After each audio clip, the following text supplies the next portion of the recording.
Assalamualaikum warahmatullahi wabarakatuh. Hari ini kita akan bersama-sama berdiskusi membahas mengenai dinamika perwujudan Pancasila sebagai dasar negara dan pandangan hidup bangsa. Untuk itu, sebelum kita mulai, marilah kita berdoa sesuai agama dan kepercayaan masing-masing. Berdoa dimulai. Berdoa selesai. Untuk materi yang pertama ini, saya akan membahas mengenai penerapan Pancasila dari masa ke masa. Untuk itu, akan saya tunjukkan kompetensi dasar dan tujuan pembelajaran untuk hari ini. Untuk kompetensi dasar, bisa kalian baca sendiri. Ada 4 poin kompetensi dasar yang meliputi KI 1 tentang sikap spiritual, KI 2 tentang sikap sosial, KI 3 ini mengenai kompetensi pengetahuan, dan yang keempat mengenai kompetensi keterampilan. Setelah mengikuti pembelajaran ini, diharapkan kalian bisa mendeskripsikan penerapan Pancasila dari masa ke masa. Baik, kita lanjutkan ke materi. Untuk penerapan Pancasila dari masa ke masa, kita mulai dulu dari pendahuluan.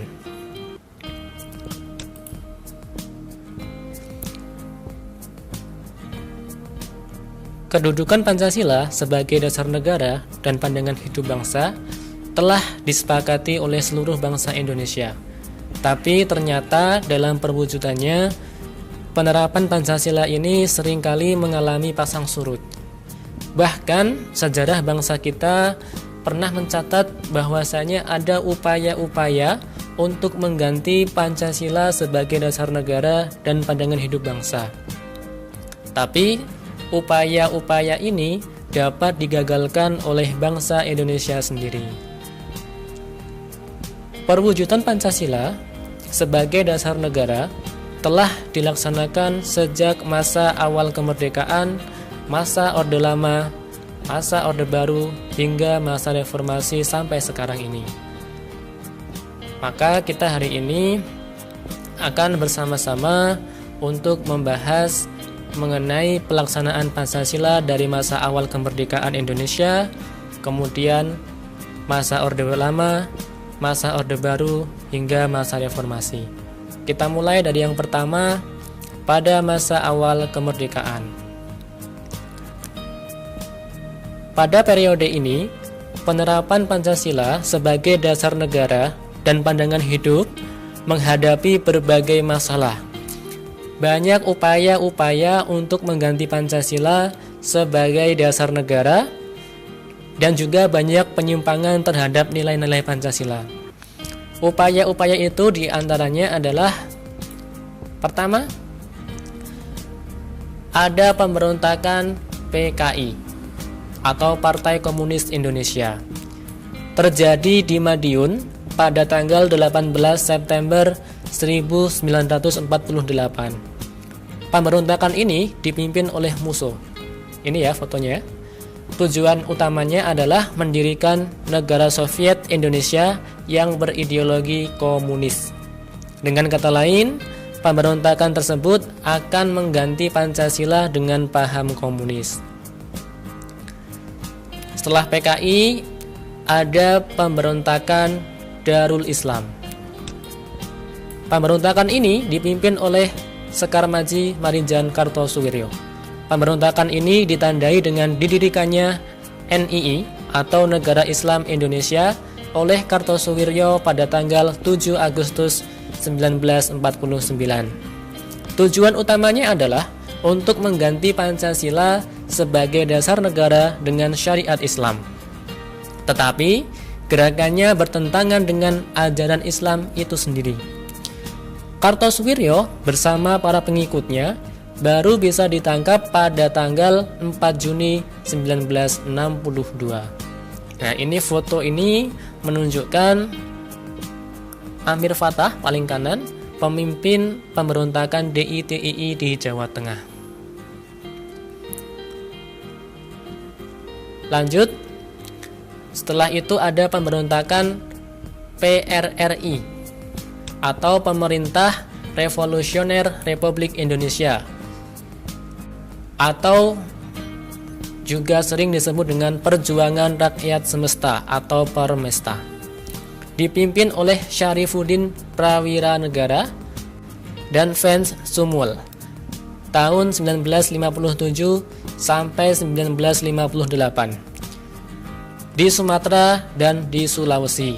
Gerakan ini merupakan bentuk koreksi untuk pemerintah pusat pada waktu itu yang dipimpin oleh Presiden Soekarno. Soekarno pada saat itu sudah tidak bisa lagi diberikan nasihat dalam menjalankan pemerintahan, sehingga terjadi ketimpangan sosial. Oleh karena itu, timbullah inisiatif dalam upaya memperbaiki pemerintahan di Indonesia. Nah, ini foto dari pasukan PRRI. Berikutnya, ini merupakan salah satu bentuk penyimpangan terhadap Pancasila dan Undang-Undang Dasar 1945. Dalam perjalanannya, berhasil melaksanakan pemilu pertama di Indonesia. Ya, jadi saat itu Indonesia melaksanakan pemilu pada pertama kalinya, tahun 1955, yang dianggap saat itu paling demokratis. Tetapi ternyata anggota konstituante hasil pemilu tidak dapat menyusun undang-undang dasar seperti yang diharapkan. Maka ini akan menimbulkan krisis politik, ekonomi, dan keamanan yang menyebabkan pemerintah pada saat itu mengeluarkan Dekret Presiden 1959. Pada periode ini, dasar negaranya tetap Pancasila, akan tetapi dalam penerapannya lebih diarahkan seperti ideologi liberal yang ternyata tidak menjamin stabilitas pemerintahan. Lanjut, berikutnya ada RMS atau Pemberontakan Republik Maluku Selatan. Republik Maluku Selatan merupakan sebuah gerakan separatisme yang dipimpin oleh Christian Robert Stephen Somukil. Ini fotonya. Bertujuan untuk membentuk negara sendiri yang didirikan pada tanggal 25 April 1950. Setelah itu, ada pemberontakan Angkatan Perang Ratu Adil atau singkatannya APRA. Merupakan milisi yang didirikan oleh Kapten KNIL Raymond Westerling pada tanggal 15 Januari 1949. Gerakan APRA bertujuan untuk mempertahankan bentuk negara federal di Indonesia, serta memiliki tentara sendiri bagi negara-negara RIS. APRA melakukan pemberontakan pada tanggal 23 Januari 1950 dengan melakukan serangan dan menduduki kota Bandung serta menguasai markas staf divisi Siliwangi. Dengan adanya peristiwa ini, maka semakin mempercepat pembubaran Republik Indonesia Serikat dan kembali ke bentuk Negara Kesatuan Republik Indonesia pada tanggal 17 Agustus 1950. Ini tentaranya. Itu adalah berbagai macam penyimpangan dan upaya-upaya untuk mengganti ideologi Pancasila pada masa awal kemerdekaan antara tahun 1945 hingga tahun 1959. Setelah itu ada masa Orde Lama, yaitu tahun 1959 hingga tahun 1966. Pada masa Orde Lama ini dikenal sebagai periode demokrasi terpimpin. Demokrasi terpimpin merupakan sebuah sistem demokrasi yang seluruh keputusan dan pemikiran dalam pemerintahan berpusat pada pemimpin negara. Pada saat itu, pemimpin negara adalah Presiden Soekarno. Kita lihat penyimpangan terhadap Pancasila pada saat itu. Pertama, Presiden Soekarno ditetapkan sebagai presiden seumur hidup berdasarkan TAP MPRS nomor 20/1963 yang menyebabkan kekuasaan presiden semakin besar dan tidak terbatas. Yang kedua, Presiden mengeluarkan penetapan Presiden nomor 3/1960 tanggal 5 Maret 1960 yang membubarkan DPR hasil pemilu 1955. Kemudian yang ketiga, Presiden membentuk MPRS yang anggota-anggotanya terdiri atas anggota DPR GR, utusan daerah, dan utusan golongan yang semuanya diangkat serta diberhentikan oleh Presiden. Sehingga tidak ada checks and balance atau tidak ada pengawasan di antara lembaga-lembaga negara, karena yang mengangkat, yang memberhentikan adalah Presiden. Pada masa ini terulang lagi pemberontakan PKI yang terjadi pada tanggal 30 September 1965. Saat itu dipimpin oleh DN Aidit. Ini fotonya. Tujuan pemberontakan ini adalah menjadikan negara Indonesia sebagai negara komunis yang berkiblat ke negara Uni Soviet serta mengganti Pancasila dengan paham komunis. Pemberontakan ini dapat digagalkan, semua pelakunya berhasil ditangkap dan dijatuhi hukuman sesuai dengan perbuatannya. Itu pada masa Orde Lama. Lanjut masa Orde Baru tahun 1968 hingga tahun 1998.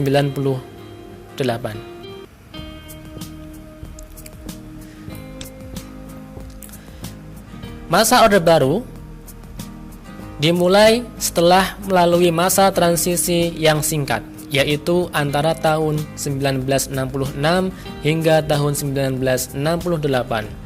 Ketika Jenderal Soeharto dipilih menjadi Presiden Republik Indonesia. Era tersebut kemudian dikenal sebagai Orde Baru dengan konsep demokrasi Pancasila. Visi utama pemerintahan Orde Baru ini adalah untuk melaksanakan Pancasila dan Undang-Undang Dasar Negara Republik Indonesia tahun 1945 secara murni dan konsekuen dalam setiap aspek kehidupan masyarakat Indonesia. Beberapa pelanggaran pada saat itu. Yang pertama, pada masa ini lembaga kepresidenan merupakan pengontrol utama lembaga negara lainnya, baik yang bersifat suprastruktur, DPR, MPR, DPA, BPK, dan MA, maupun yang bersifat infrastruktur, LSM, partai politik, dan sebagainya.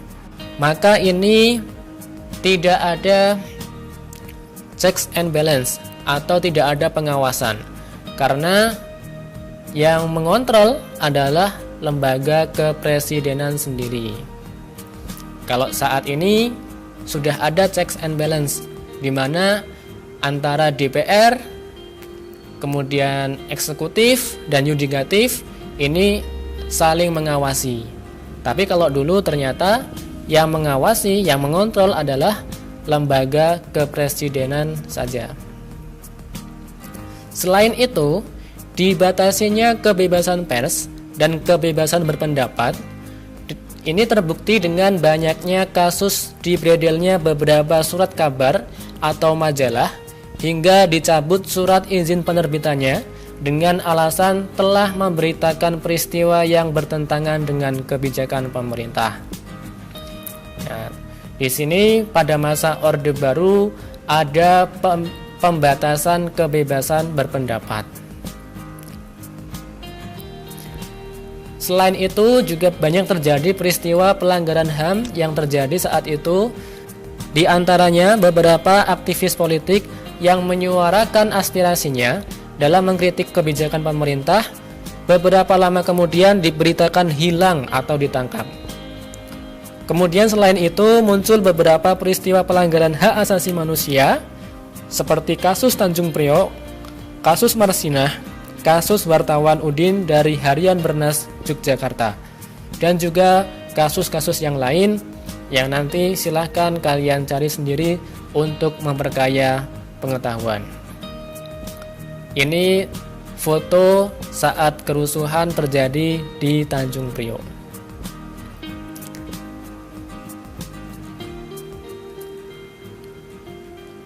Setelah masa Orde Baru, maka ada masa reformasi yang dimulai tahun 1998 hingga saat ini. Penerapan Pancasila tidak lagi dihadapkan pada ancaman pemberontakan-pemberontakan yang ingin mengganti Pancasila dengan ideologi yang lain. Akan tetapi, lebih dihadapkan pada kondisi kehidupan masyarakat yang diwarnai oleh kehidupan yang serba bebas. Mulai dari kebebasan berbicara, berorganisasi, berekspresi, dan sebagainya. Artinya, kalau kita lihat pada saat ini, sudah jarang sekali ya adanya pemberontakan untuk mengganti ideologi Pancasila. Memang masih ada 1-2, dan itu pun nanti pasti akan bisa diberantas, bisa dihilangkan. Sekarang tantangan terhadap Pancasila bukan pemberontakan lagi, namun timbulnya hal-hal negatif akibat penerapan konsep kebebasan yang tanpa batas. Contohnya, adanya banyak muncul pergaulan bebas, pola komunikasi yang tidak beretika, peredaran narkoba, minuman-minuman keras, kemudian adanya aksi anarkisme, vandalisme, yang akan memicu terjadinya perpecahan dan juga penurunan moral. Tantangan lainnya dalam penerapan Pancasila di era reformasi adalah menurunnya rasa persatuan dan kesatuan di antara sesama warga saat ini. Hal ini ditandai dengan adanya konflik di beberapa daerah, tawuran antar pelajar, serta tindak kekerasan yang dijadikan sebagai alat untuk menyelesaikan permasalahan. Nah, sekarang banyak terjadi kerusuhan antar warga. Beda pendapat bisa konflik, bisa rusuh antar suku, rusuh antar agama. Nah, itulah yang menjadi tantangan pada saat ini.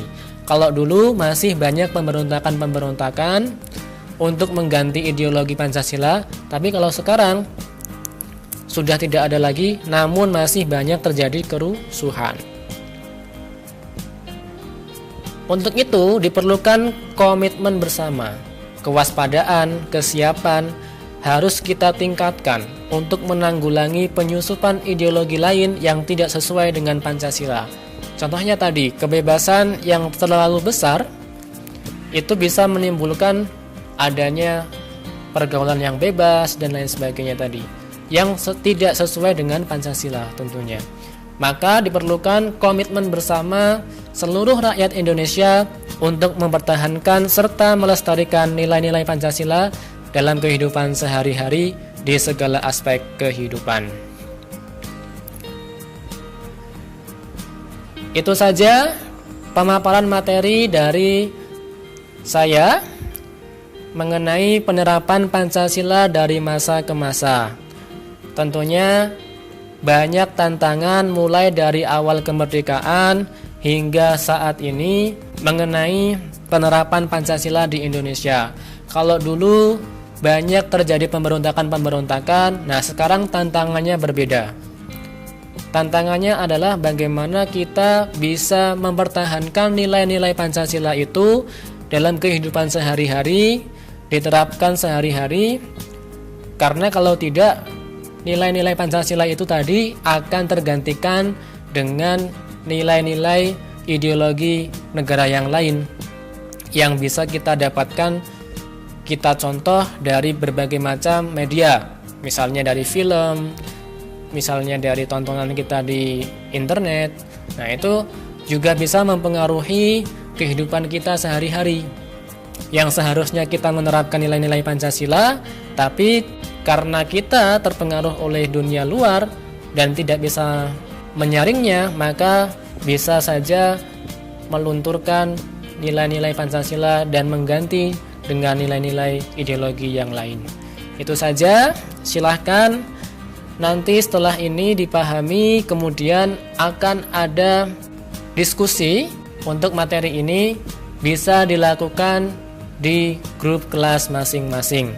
Jika ada pertanyaan bisa disampaikan, bisa didiskusikan, dan bisa ditanyakan di grup kelas masing-masing.